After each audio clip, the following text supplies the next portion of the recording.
할렐루야. 2024년 1월 8일 오늘 우리에게 주시는 하나님의 말씀은 마가복음 3장 20절에서 35절 말씀입니다. 누가 예수님의 가족인가? 라는 제목으로 함께 은혜 나누도록 하겠습니다. 오늘 말씀의 핵심 구절은 33절에서 35절 말씀입니다. 제가 읽어드리도록 하겠습니다.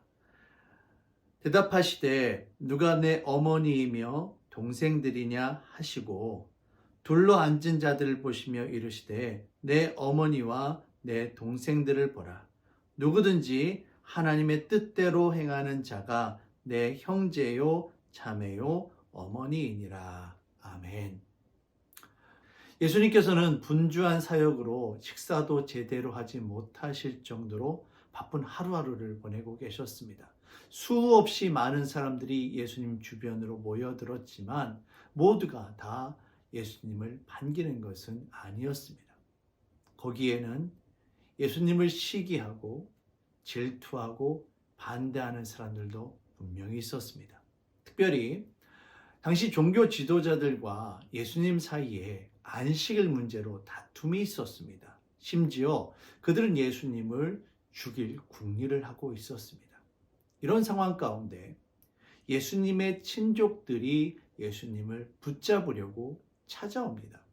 왜냐하면 사람들이 예수님을 향하여 미쳤다라고 말했기 때문입니다. 친족들이 예수님을 붙잡으려 온 것은 어쩌면 예수님이 종교재판에 붙여지고 그래서 죽임을 당할까봐 그래서 더 큰 위험으로부터 예수님을 보호하기 위해서였을 수도 있습니다. 아니면 예수님으로 인해서 자신들에게 피해가 올까봐 그것이 두려워서 예수님을 막으려 한 것일 수도 있습니다. 어찌되었든 그들이 하는 일은 결코 예수님께서 원하시는 일이 아니었습니다. 오히려 예수님께서 하나님 나라 복음을 증거하는 일을 방해하는 일이 되고 말았던 것입니다.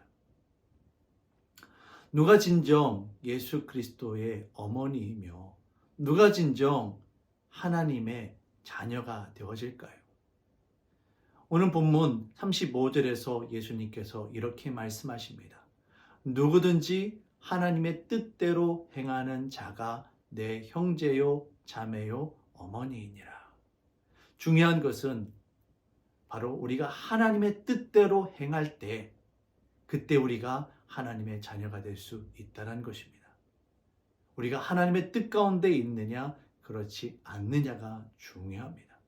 신앙생활을 하면서 우리가 날마다 깨어 있어야 할 이유가 바로 여기에 있습니다. 우리의 열심이 때로는 주님의 일을 방해하는 일이 될 수도 있기 때문입니다.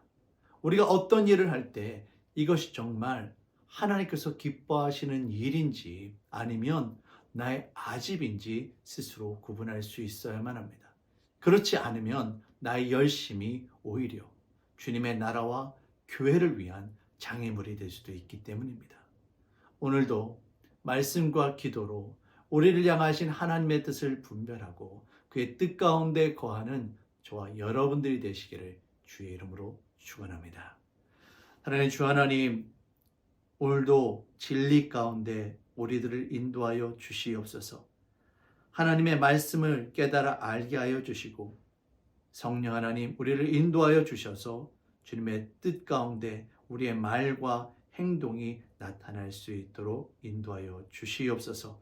우리를 하나님의 나라 자녀로 불러주시니 감사합니다. 주의 뜻 가운데 행하도록 주님 축복하고 인도하여 주시옵소서. 감사하며 예수님의 이름으로 기도합니다. 아멘.